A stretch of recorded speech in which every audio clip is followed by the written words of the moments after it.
आज आपण बघू शकतो या ठिकाणी आजी सुद्धा आलेले आहे. यांना काही नीटचा पेपर द्यायचा नाही, पण हे सीजेपीला सपोर्ट करायला आले आहेत. आजी कशासाठी आले तुम्ही?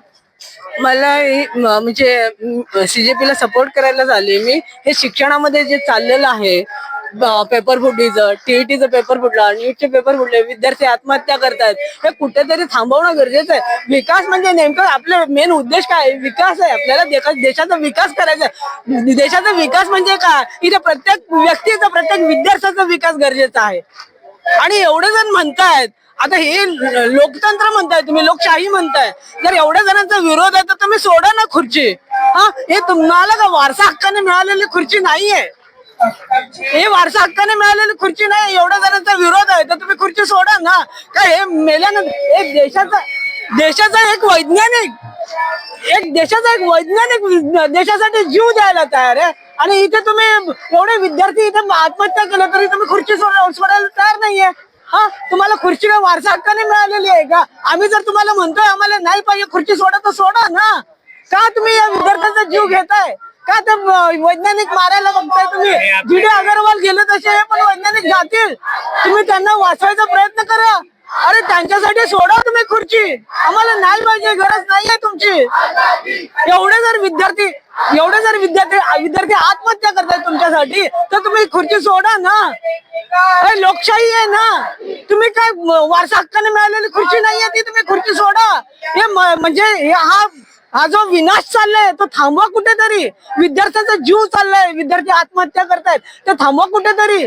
आणि हे मोदींना कधी कळणार की इथे एक वैज्ञानिक जीव द्यायला तयार आहे? मोदी डेली 1.5 करोडची सुरक्षा घेऊन विदेशामध्ये आयुष करतायत. हे कधी हे थांबणार? हे विनाश कधी थांबणार? मी सगळ्यांना विनंती करते, त्यांना वाचवा. एक देशाचा वैज्ञानिक आज जीव देतोय आपल्यासाठी. त्यांना वाचवायचा प्रयत्न करा. आपल्याला कशाही हालत मध्ये त्यांचा राजीनामा हवाय, त्याच्यासाठी प्रयत्न करा. तुम्ही नुसतं बोलून होणार नाहीये हे जसं तुम्ही बोलू शकतात, पण नरेंद्र मोदी याच्यावर काहीच आक्षेप घेत नाहीये. मग तेच तर महत्वाचं आहे ना. तेच तर महत्वाचं आहे ना. तुम्ही म्हणजे मी काय म्हणते, तुम्ही धर्मेंद्र प्रधानचा राजीनामा मागताय, पण त्याला सपोर्ट मोदीच आहे ना. आज एवढे दिवस झाले त्या अंशनावर बसलेले, कुणी तिथे संसद मधून कुणी एक व्यक्ती येऊन विचारत नाहीये. जी.डी. अगरवाल सारखं आपण यांना गमावणार का? एक वैज्ञानिक आपल्याला गरज आहे त्यांची, त्यांना तुम्ही हरवणार का? गमावणार का? मारून टाकणार का त्यांना? कुठेतरी तुम्ही विचार करा याचा. तिथे तुमची खुर्ची महत्वाची. अजून तुम्हाला खुर्चीची हाव सुटत नाहीये. खुर्चीची हाव अजून सुटत नाही तुमचे. एवढे लोक जीव द्यायला तयार आहेत देशासाठी, आणि तुम्हाला खुर्चीची हाव सुटत नाहीये. सोडा ना. एवढे जर म्हणताय, एवढे लोक जर म्हणतायत, एवढे विद्यार्थी जर म्हणतायत तुम्हाला तुमचा राजीनामा पाहिजे, तुम्हाला एवढी जिद्द कशाला पाहिजे? काय विकास करताय तुम्ही? विद्यार्थ्यांना मारून विकास करणार का? देशाचे प्रज्ञावान विद्यार्थी, प्रतिभाशाली विद्यार्थी तुम्ही मारताय, आणि असा विकास करणार काय तुम्ही देशाचा? आजी, आपण सामान्य लोक, पण ते आपले सेलिब्रिटी सुद्धा आहेत, ते पण सरकारबद्दल काय बोलत नाही. आपल्या सामान्य लोकांना कळत नाहीये. मला तेच कळत नाहीये. आपण या सेलिब्रिटींना आपण उंचावर नेलो आणि आपल्यासाठी असे यायला तयार नाहीयेत. ही कुठली पद्धत आहे? हे प्रत्येक व्यक्ती इथे जागरूक होणं गरजेचं आहे. 145 करोड जनता आहे आपली. सगळे जर एकत्र आले तर वेळ नाही लागणार धर्मेंद्र प्रधानांना राजीनामा द्यायला. पण आपल्यामध्ये एकी नाहीये. आजी, सरकारच आपल्या अमित शहा बोललेले आम्ही अँटी नॅशनल, आम्ही देशद्रोही, असं की आम्ही आंदोलन करतो आणि आम्ही देशद्रोही. कशावरून बोलला तुम्ही? कशावरून बोलताय तुम्ही?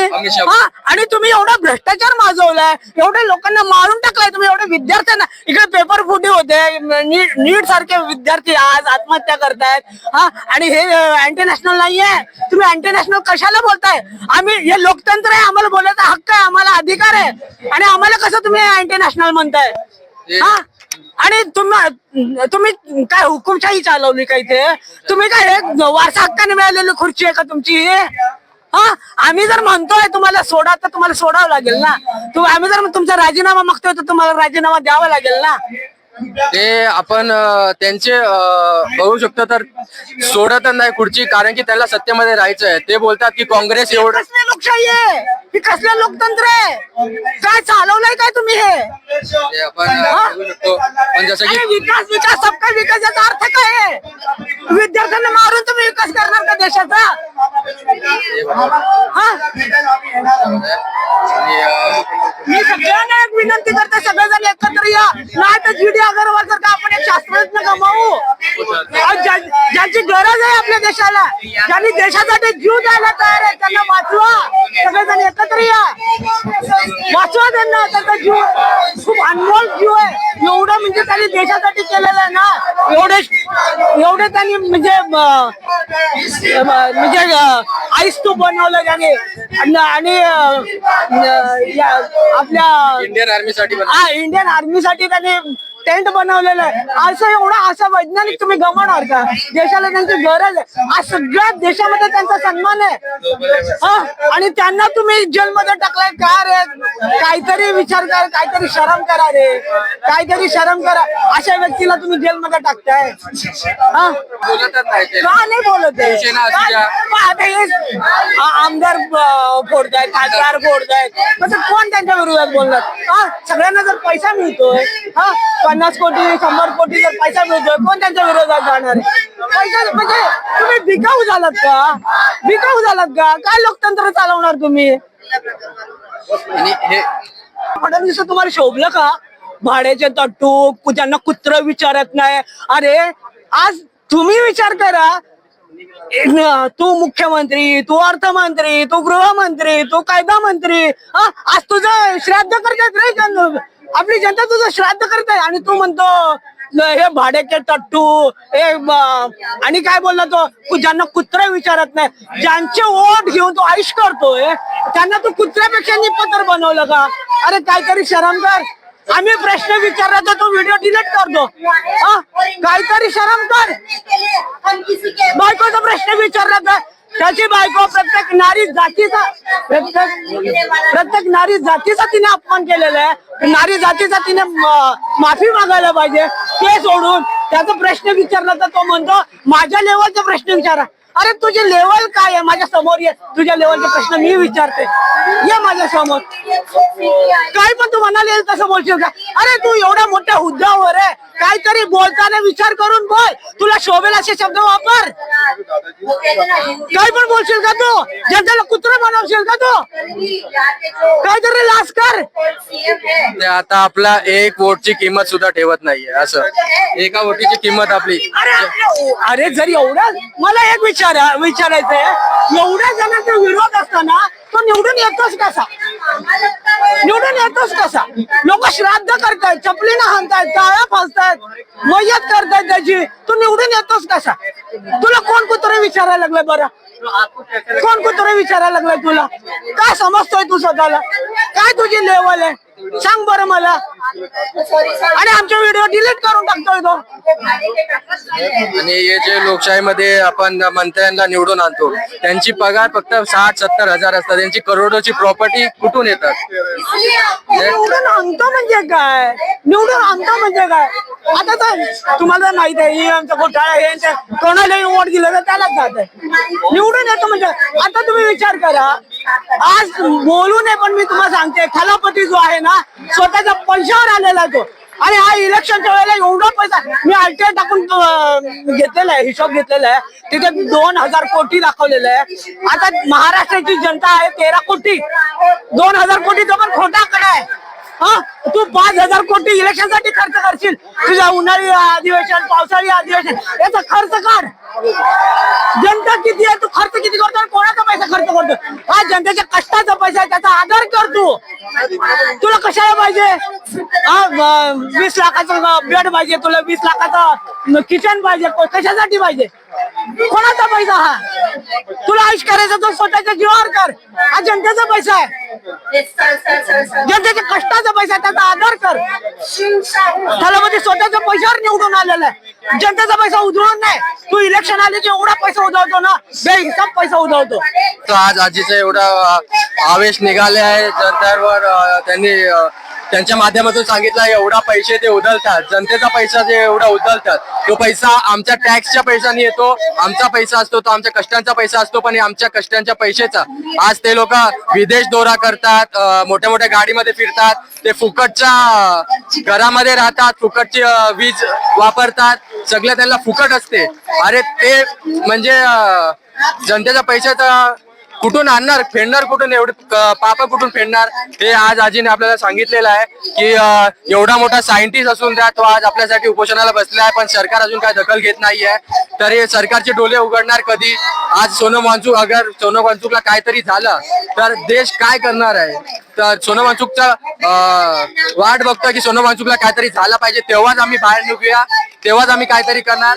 ते बाहेर निघून पण फक्त मेणबत्ती जलवणार आणि बोलणार अरे यार आमचे नेता चांगला सायंटिस्ट गेला, फक्त एवढा बोलून ते आपल्या आपल्या कामाला लागतील. पण सरकारच्या विरोधात कोणच बोलणार नाही, कारण की ही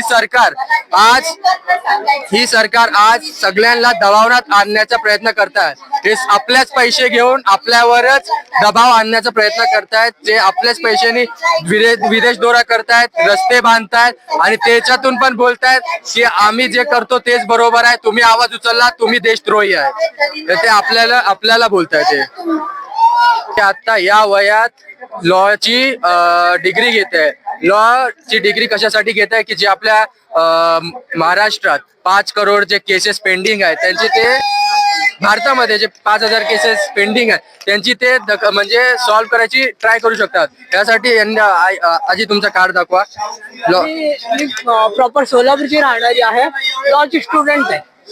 आता एज्युकेशन मधला भ्रष्टाचार नेमका कसा होतो हे तुम्ही बघा. मी ऍडमिशन साठी सीईटी देणं गरजेचं असताना मी 2022 साली, माझी आर्थिक परिस्थिती खूप डाऊन आहे बरं का, तर मी 2022 साली मी सीईटी दिली आणि त्यानुसार माझा फर्स्ट राऊंडला माझा नंबर लागला. तर अशा वेळेला त्यांनी माझं वय बघून त्यांना काय गरज आहे शिक्षणाची म्हणून त्याने माझी रिझर्व्ह सीट ऑनलाईन फ्रॉड करून रिझर्व्ह सीटचा त्यांनी बिझनेस केला आणि ती केस आता सध्या कंझ्युमर कोर्टामध्ये पेंडिंग आहे. आणि हे कॉलेज ज्या कॉलेजमध्ये माझा नंबर आला होता ते अगदी म्हणजे माझ्या घरापासून जवळ होतं, तर रेग्युलर करून मला व्यवस्थित करता आलं असं या वयामध्ये मला म्हणजे जास्त त्रास नसता झाला. आता मी परत आता तो विषय संपला. मी प्रत्येक त्या विषयासाठी मी प्रत्येकांना भेटले, उच्च शिक्षणाचे डायरेक्टर चंद्रकांत पाटील, सचिव, सगळ्यांना भेटले. कोणी याच्यावर विचार केलेला नाही. इव्हन रुपाली चाकणकरला भेटले, लोक आयुक्तांकडे तक्रार केली, कोणी याला दाद दिलेली नाहीये. सीटीसीला भेटले, कोणी याला दाद दिलेली नाहीये. मग शेवटी पुन्हा मी 2024 साली आता तिकडे कंझ्युमर कोर्टामध्ये ती केस चालू आहे. पुन्हा 2024 साली मी सीईटी दिली, तर त्यामध्ये त्यांनी आता तो राग काढून आता जो कंझ्युमर कोर्टामध्ये केस चालू आहे तो राग काढून मला प्रत्येक विषयामध्ये फेल करतात. आणि असं करून फर्स्ट इयर माझं क्लिअर आहे आणि आता थर्ड इयरचं माझं ऍडमिशन रोखलंय. त्याच्यासाठी मी कोल्हापूर हायकोर्टला फेऱ्या मारल्या तरी माझ्या विरोधात सगळा निकाल आलेला आहे. आणि आपण शिक्षणाचा भ्रष्टाचार म्हणजे कोणत्या थराला पोहोचले हे तुम्ही विचार करा. बाबासाहेबांनी इंग्रजांच्या काळामध्ये 35 डिग्र्या केलेल्या होत्या आणि आज या वयामध्ये सुद्धा माझं शिक्षण रोखलं जात आहे. काय करायचं? आणि मी का करते की आपल्या भारतामध्ये 5 करोड केसेस पेंडिंग आहेत. 5 करोड केसेस म्हणजे 5 करोड परिवार तिथं उद्ध्वस्त होत आहेत आणि याचा मला विचार करायचा म्हणून मी लॉ करते. आणि त्याला मला विरोध करतात आणि मला पुढचं शिक्षण घेण्यासाठी त्यांनी रोखलेलं आहे. हायकोर्टात पण मला दाद मिळालेली नाहीये. मी हायकोर्ट म्हणजे हे न्याय व्यवस्था चालवतोय कुणी हा महत्वाचा प्रश्न आहे. तुम्ही बोलताय बाबासाहेबांनी इंग्रजाच्या काळात 32 डिग्र्या घेतल्या, पण आपला हिंदूचा काळ चालू आहे. हिंदूचा काळ विद्यार्थ्यांना बरबाद उद्ध्वस्त केलं जात आहे. हा विद्यार्थ्यांना शिक्षण घेणं मुश्किल झालेलं, एवढं महाग केलेलं आहे त्यांनी शिक्षण की विद्यार्थी पुढे जाऊ शकत नाही. पण त्यांना तुम्ही म्हणताय ना देशाचा विकास करायचा आहे, विकास कधी होणार आहे?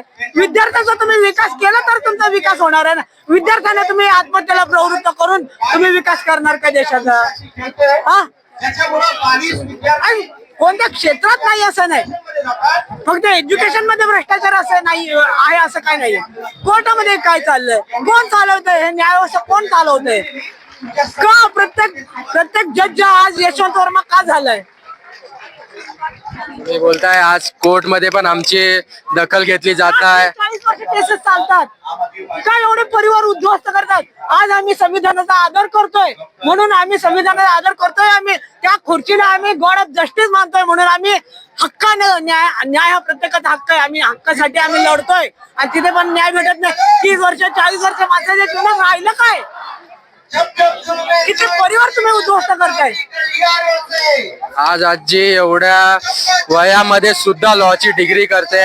आज त्यांचं शिक्षण कुठेतरी थांबवण्यात येतोय सरकाराकडून, त्या शाळेकडून, त्या कॉलेजकडून. त्या आजीला बोलतात की या वयात तुम्ही शिकून काय करणार? आज या शिक्षण अवस्थेची एवढी मोठे भ्रष्टाचार निघतो बाहेर की लोकांना बाबासाहेब बोलून गेलेत की शिका, संघटित व्हा. आज लोकांना शिक्षण भेटत नाहीये, शिकायला भेटत नाही. लोक आज दारोदारी अदालतची पायऱ्या चढतायत, त्यांना तिकडे पण न्याय भेटत नाही आहे, त्यांना उच्च न्यायालयात न्याय भेटत नाही आहे. तर हे सर्व केस पेंडिंग करून करतात काय? न्यायालय करतात का? आजी आपल्याला आज हे सांगण्याचा प्रयत्न करतायत. न्याय प्रत्येकाचा हक्क आहे, तुम्ही बोलताय न्याय कोणाला भेटतंय? 30 वर्ष 40 वर्ष लावलं तर त्या म्हणजे त्या माणसाला तुम्ही काय न्याय देणार आहे? त्याचा पूर्ण परिवार उद्ध्वस्त होऊन जातात त्याच्यामध्ये, तुम्ही कसं न्याय देताय? आज आजी व्यवस्था भ्रष्ट झाली. अण्णाभाऊ साठेंनी बोललेली होती की न्याय व्यवस्था कैकांची रखेल झाली, तर तुम्ही सत्य करून दाखवताय. आज आजी या शाहिरे न्यूज ऑल टाइम 24 आवर्स मधून आपल्यासाठी नेहमी.